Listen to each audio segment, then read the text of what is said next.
Hello student, आपका स्वागत है आपके चैनल एनसीईआरटी फैंस में। आज की क्लास में आप लोग प्राचीन भारतीय इतिहास से संबंधित टॉपिक मौर्योत्तर काल विदेशी शासक के बारे में पढ़ने वाले हैं। कहानी की तरह पढ़ेंगे और वीडियो को सुनने और देखने से ही आप लोगों के सारे टॉपिक कंप्लीट हो जाएंगे। वीडियो को बिना स्किप किए हुए वीडियो को पूरा देखें तो पोस्ट मौर्यन पीरियड, देसी शासक और विदेशी शासक के बारे में पढ़ेंगे। तो देसी शासक शुंग वंश, कण्व वंश, सातवाहन वंश, चेद वंश और विदेशी शासक इंडो ग्रीक शक, पार्थियन, कुषाण वंश। तो देसी शासक के बारे में इसके पिछले क्लास में पढ़ चुके हैं। आज विदेशी शासक के बारे में पढ़ेंगे। तो शुरू करते हैं। विदेशी शासक, इंडो ग्रीक शासक, हिंद यवन, इन्हीं को हिंद यवन भी कहते हैं। मौर्योत्तर काल में भारत की पश्चिमी सीमा पर लगातार हमले हुए। पहला आक्रमण जो है हिंद यूनानी या बैक्ट्रियाई यूनानी द्वारा किया गया। बैक्ट्रियाई, हिंद यूनानी या बैक्ट्रियाई भी कह सकते हैं, द्वारा किया गया। इंडो ग्रीक की भारत विजय का इतिहास। यूथेडेमस के शक्तिशाली पुत्र डेमेट्रियस, यूथेडेमस का शक्तिशाली पुत्र जो है डेमेट्रियस प्रथम के समय से ही प्रारंभ होता है। प्रमुख शासक डेमेट्रियस प्रथम। भारत की सीमा में सर्वप्रथम प्रवेश करने का श्रेय डेमेट्रियस प्रथम को है। उसने 183 ईसा पूर्व के लगभग पंजाब के कुछ भाग को जीतकर उसने साकल आधुनिक सियालकोट को अपनी राजधानी बनाया। डेमेट्रियस ने भारतीय राजा की उपाधि धारण की और यूनानी तथा खरोष्टी दोनों लिपियों वाले सिक्के चलवाए। डेमेट्रियस के बाद यूक्रेटाइड्स ने भारत के कुछ हिस्सों को जीतकर तक्षशिला को अपनी राजधानी बनाया। उसने साकल को डेमेट्रियस ने और यूक्रेटाइड्स ने तक्षशिला को। बैक्ट्रिया में यवनों का अंतिम शासक हेलियोक्लीज था। 125 ईसा पूर्व के लगभग बैक्ट्रिया से यवन शासक समाप्त हो गया। वहां शकों का राज्य स्थापित हो गया। मिनांडर 165 से 145 ईसा पूर्व। मिनांडर सबसे प्रसिद्ध हिंद यूनानी शासक हुआ। संभवतः डेमेट्रियस कुल का था। मिनांडर को बौद्ध साहित्य में मिलिंद, वह बौद्ध अनुयायी था। बौद्ध ग्रंथ मिलिंद पन्हों में बौद्ध भिक्ष नागसेन एवं मिनांडर के बीच वाद विवाद। उसकी राजधानी साकल शिक्षा का प्रमुख केंद्र थी। तो जो साकल थी वह शिक्षा का प्रमुख केंद्र थी। मिनांडर के सिक्कों पर धर्म चक्र अंकित मिलता है। वह पहला शासक था जिसने सोने के सिक्के चलवाए। चांदी के सिक्कों के लिए द्रह्म शब्द यूनानी भाषा से ही लिया गया। नोट्स, यूक्रेटाइड्स वंश के सबसे प्रतापी शासक एंतियालकीडस ने हेलियोडोरस को शुंग शासक भागभद्र के दरबार में भेजा था, जिसने विदिशा में एक गरुड़ स्तंभ, तो विदिशा में गरुड़ स्तंभ किसने? हेलियोडोरस ने बनवाया, स्थापित किया। हर्मियस यूक्रेटाइड्स वंश का अंतिम शासक था। तो यूक्रेटाइड्स वंश का अंतिम शासक कौन था? हर्मियस अंतिम शासक था। उसकी मृत्यु के साथ ही पश्चिमोत्तर भारत से यवनों का लगभग 200 वर्षों का शासन समाप्त हो गया। तो यूनानियों की देन राजतत्व का दैवीय सिद्धांत, जो राजतत्व का दैवीय सिद्धांत है वह यूनानियों की देन है। सांचों से सिक्का निर्माण की विधि, मुद्राओं पर नाम, चित्र, तिथि अंकित करने का प्रचलन, काल गणना, संवत का प्रयोग, सप्ताह के 7 दिन, 12 राशियां और कैलेंडर वर्ष। भारत में ज्योतिष कला का विकास जो है इन्हीं के समय हुआ है। भारत में एक नवीन शैली हेलेनिस्टिक कला का विकास। भारतीय रंगमंच में पर्दा का शुभारंभ इन्हीं के समय से हुआ है। अब अगले शासक हैं शक। शक सीरिया के उत्तर में निवास करने वाले थे। बोलन दर्रे से जो है भारत में आए। भारतीय स्रोतों में शकों को सीथियन कहा गया। 5 शाखाओं में विभक्त थे। अफगानिस्तान में, मथुरा में, ऊपरी दक्कन, पंजाब, राजधानी तक्षशिला। और पांचवा है पश्चिमी भारत में। तो ये 5 जगह विभक्त थे। पश्चिमी क्षत्रपों में क्षहरात वंश नासिक का नहपान तथा कादरमक वंश उज्जैन का रुद्रदामन सबसे प्रसिद्ध शासक थे। प्रमुख शासक कौन कौन से हैं? मोगा या माउस, तक्षशिला के शासकों में मोगा या माउस प्रमुख था, उसे प्रथम शक शासक माना जाता है। तो इसे जो है प्रथम शक शासक माना जाता है।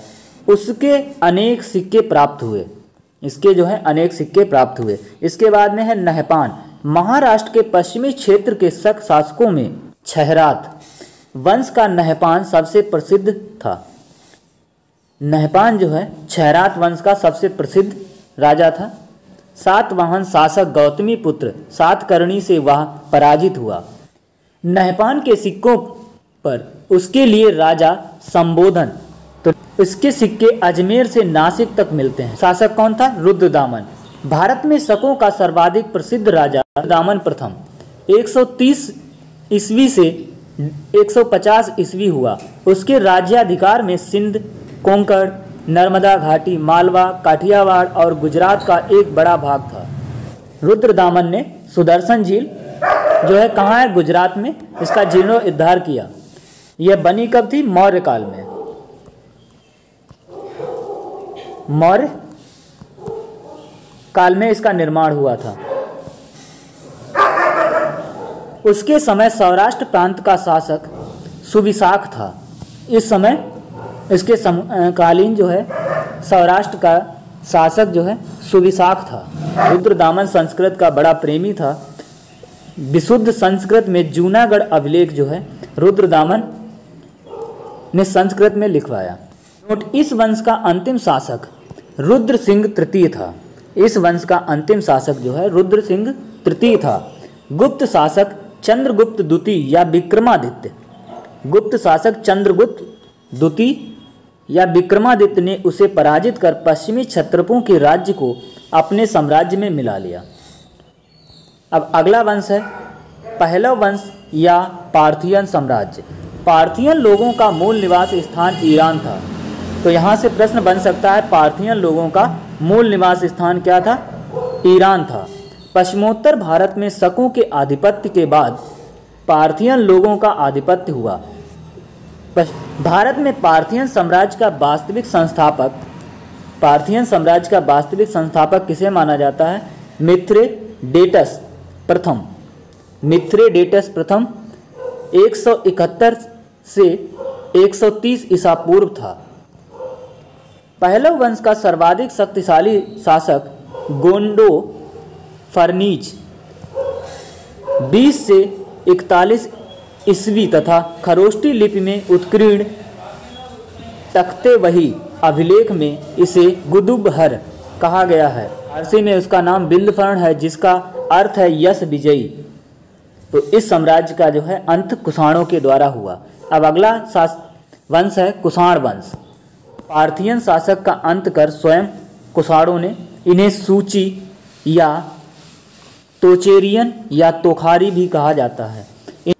इनका मूल निवास स्थान जो है चीन की सीमा पर स्थित चीनी तुर्किस्तान था। चीनी तुर्किस्तान था। प्रमुख शासक कौन कौन हुए? कुजुल कडफिसस 15 ईस्वी से 65 ईस्वी। तो कुषाण वंश की स्थापना जो है किसने की? कुजुल कडफिसस। इसने रोमन सिक्कों की नकल करके तांबे के सिक्के चलाए। बिम कडफिसस 65 ईस्वी से 78 ईस्वी। बिम कडफिसस जो है भारत में कुषाण शक्ति का वास्तविक संस्थापक माना जाता है। इसने सिंधु नदी पार करके तक्षशिला और पंजाब पर अधिकार कर लिया। उसने बड़ी संख्या में सोने के सिक्के जारी किए। उसके सिक्कों पर एक ओर यूनानी लिपि तथा दूसरी ओर खरोष्टी लिपि उत्कीर्ण थी। एक तरफ यूनानी लिपि तथा दूसरी तरफ खरोष्टी लिपि उत्कीर्ण थी। वह शैव मतानुयायी था तथा उसने महेश्वर की उपाधि धारण की। उसके कुछ सिक्कों पर शिव, नंदी तथा त्रिशूल की आकृतियां मिलती हैं। अपने शासनकाल में अनेक उपाधियां यथा महाराज, राजाधिराज, महेश्वर एवं सर्वलोकेश्वर आदि धारण की। ये इसी वंश का शासक जो है कनिष्क, कनिष्क जो है कुषाण वंश का महानतम शासक था। उसने 78 ईस्वी में अपना राज्यारोहण किया तथा इसके उपलक्ष्य में शक संवत चलाया। सरकार द्वारा प्रयोग में लाया जाता है। यह चैत्र 22 मार्च अथवा 21 मार्च से प्रारंभ होता है। रोमन सम्राट की भांति कनिष्क ने कैसर या सीजर की उपाधि धारण की तथा शकों की भांति क्षत्रप शासन व्यवस्था लागू की। कनिष्क की प्रथम राजधानी पेशावर पुरुषपुर, इसका पुराना नाम जो है पुरुष, एवं दूसरी राजधानी मथुरा थी। कनिष्क ने कश्मीर जीतकर वहां कनिष्कपुर नामक नगर बसाया। कनिष्क ने बौद्ध धर्म का मुक्त हृदय से संपोषण एवं संरक्षण किया। या उसके समय में कश्मीर के कुंडलवन में वसुमित्र की अध्यक्षता में चतुर्थ बौद्ध संगति का आयोजन हुआ। मौर्य वंशी सम्राट अशोक के बाद कनिष्क ही बौद्ध धर्म का प्रबल समर्थक था। कनिष्क ने अनेक बौद्ध विहारों, चैत्यों एवं स्तूपों का निर्माण करवाया। पुरुषपुर या पेशावर स्तूप उसके समय का प्रसिद्ध स्तूप है। पुरुषपुर अब पेशावर है, समय का प्रसिद्ध स्तूप है। पेशावर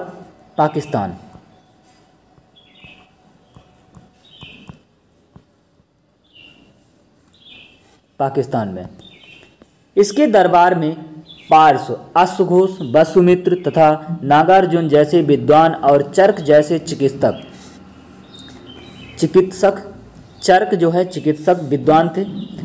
नागार्जुन विद्वान, वसुमित्र तथा अश्वघोष पार्श्व के दरबार के महान विद्वान थे।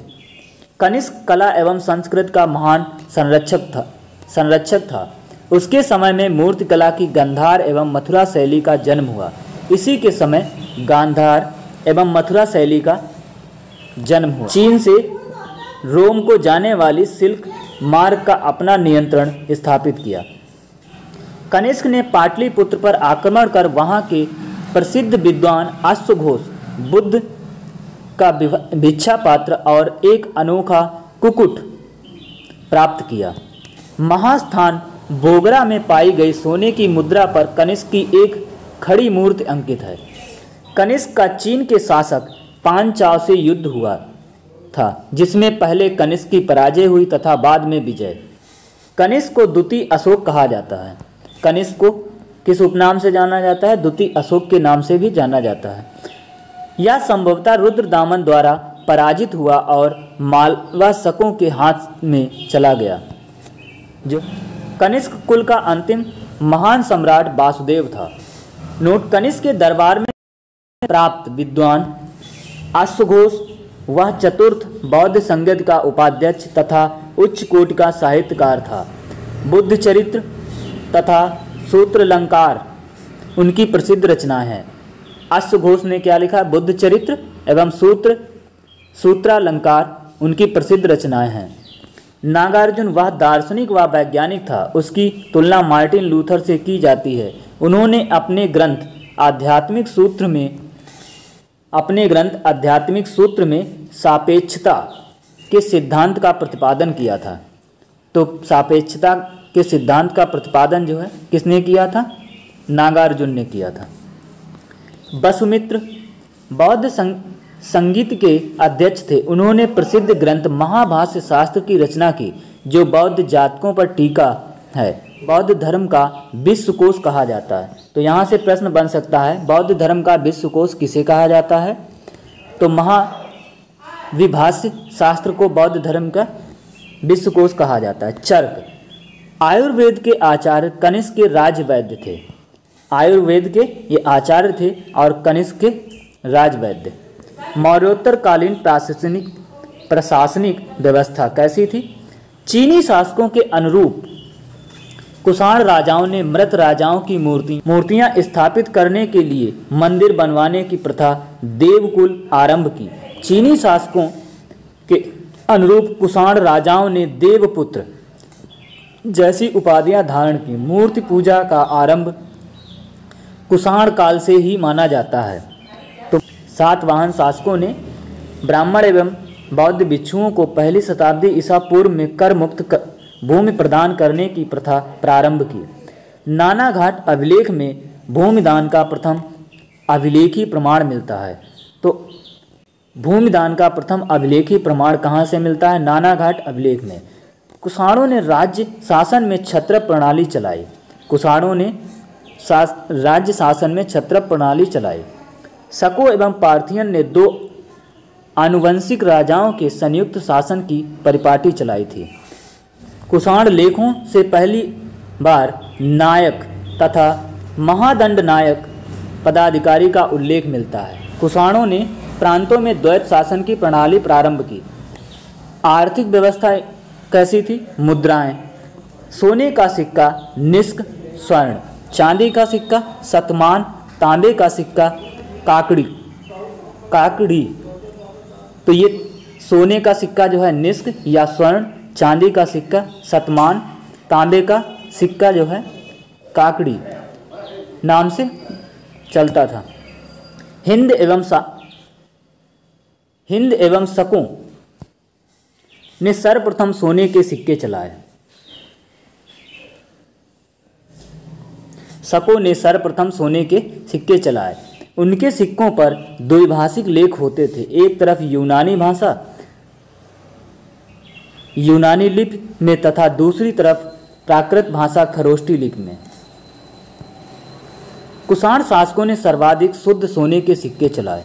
सातवाहनों ने शीशे के अतिरिक्त चांदी, तांबा, पोटीन, तांबा की सीसा तथा मिश्र धातु आदि के सिक्के भी चलाए। तो वाणिज्य एवं व्यापार इनका कैसा था? आर्थिक रूप से इस काल का उज्ज्वल पक्ष वाणिज्य व्यापार की प्रगति था। इस समय व्यापार मुख्यतः अरब सागर के तटवर्ती बंदरगाहों पर होता था। इस काल में बारबेरिकस सिंधु के मुहाने पर, अरिकामेड पूर्वी तट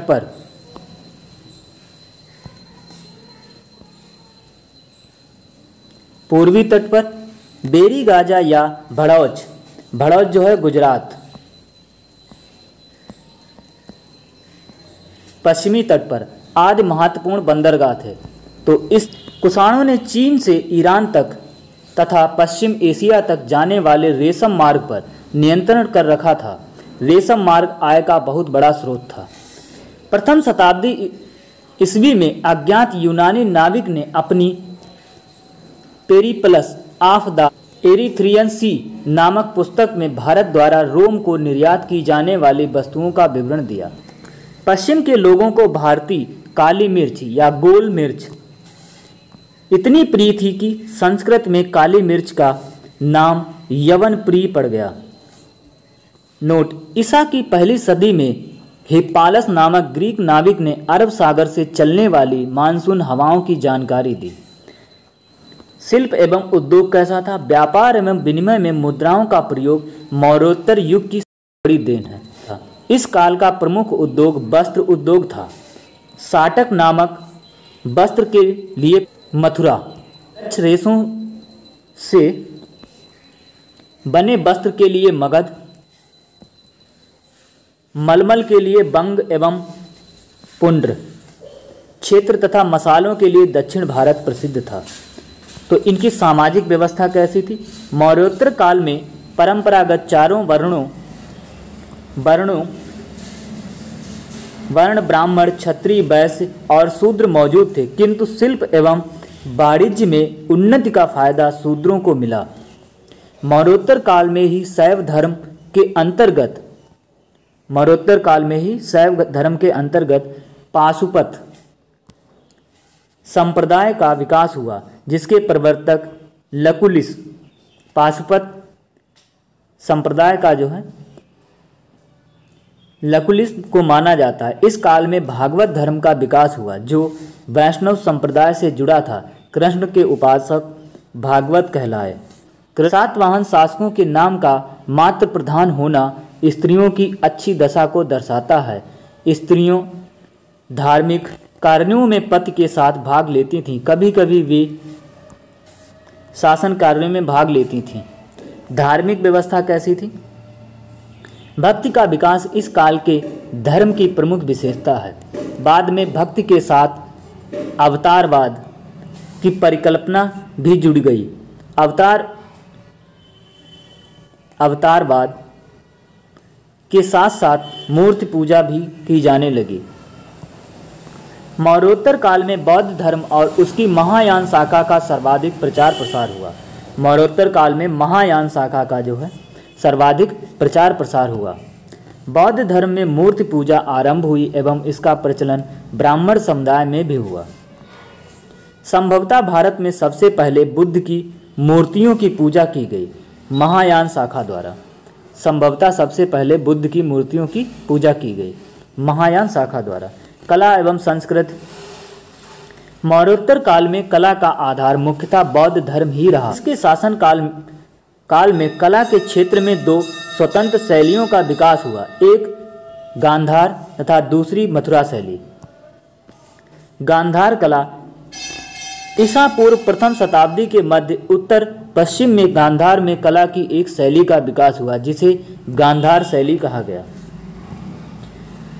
इस शैली को इंडो ग्रीक शैली या ग्रीक बुद्धिस्ट शैली भी कहा जाता है। इसी शैली को इंडो ग्रीक शैली या बुद्धिस्ट शैली भी कहा जाता है। इसका सर्वाधिक विकास जो है कुषाण काल में हुआ। इस कला की विषय वस्तु बौद्ध परंपरा से ली गई। इस कला की जो है विषय बौद्ध कला से ली गई, किंतु निर्माण का ढंग जो है यूनानी था। गांधार मूर्ति कला शैली में बुद्ध की मूर्तियां यूनानी देवता अपोलो के समान बनाई गईं। गांधार मूर्ति कला शैली में बुद्ध की मूर्तियां जो हैं यूनानी देवता अपोलो के समान बनाई गई। गांधार कला शैली की उत्पत्ति का स्रोत एशिया माइनर तथा हेलेनिस्टिक कला थी। एशिया माइनर तथा हेलेनिस्टिक कला थी। मथुरा कला जैन धर्मानुयायियों ने भी मथुरा मूर्ति कला की शैली को प्राश्रय दिया, जहां शिल्पियों ने महावीर की एक मूर्ति बनाई। इस शैली में मुख्यतः लाल बलुआ पत्थर का प्रयोग किया जाता था। मथुरा कला का भरहुत और सांची की कलाओं के साथ निकट का संबंध है। भरहुत और सांची की कलाओं के साथ निकट का संबंध है। मौर्योत्तर कालीन साहित्य। इस काल में साहित्य रचना में संस्कृत भाषा का प्रचलन अधिक था। तो इस काल की रचना में संस्कृत भाषा का प्रचलन जो है अधिक था। पतंजलि ने महाभाष्य की रचना की, जो उनके पूर्ववर्ती व्याकरणाचार्य पाणिनि की रचना अष्टाध्यायी की टीका है। पूर्ववर्ती व्याकरणाचार्य पाणिनि अष्टाध्यायी की टीका है। सबसे प्रसिद्ध स्मृति मनुस्मृति ईसा पूर्व दूसरी सदी में लिखी गई। अश्वघोष रचित सौंदरानंद बुद्ध के सौतेले भाई आनंद के बौद्ध धर्म में दीक्षित होने के प्रसंग पर आधारित है। अश्वघोष के नाटकों के कुछ भाग मध्य एशिया के एक बिहार से प्राप्त हुए। रुद्रदामन का गिरनार अभिलेख संस्कृत का काव्य का अनूठा उदाहरण है। संस्कृत काव्य का अनूठा उदाहरण है गिरनार अभिलेख। कुषाण साम्राज्य के सुई विहार के अभिलेख में भी संस्कृत का प्रयोग हुआ है। सुई विहार के अभिलेख में भी संस्कृत का प्रयोग हुआ है। मौर्यकालीन साहित्य क्या थे? एक तरफ रचना है, दूसरी तरफ रचनाकार। गाथा सप्तशती जो है किसने लिखी? हाल। महाभाष्य पतंजलि ने, चरक संहिता चरक ने, नाट्यशास्त्र भरतमुनि, मिलिंद पन्हो नागसेन, कामसूत्र किसने लिखी? वात्स्यायन, सौंदरानंद बुद्धचरित, अश्वघोष, स्वपन वासवदत्ता भास ने लिखी, चारुदत्ता भास, उरुभंग भास ने लिखी। तो आज के लिए इतना ही, मिलते हैं नेक्स्ट वीडियो में। वीडियो अगर अच्छा लगा हो तो वीडियो को लाइक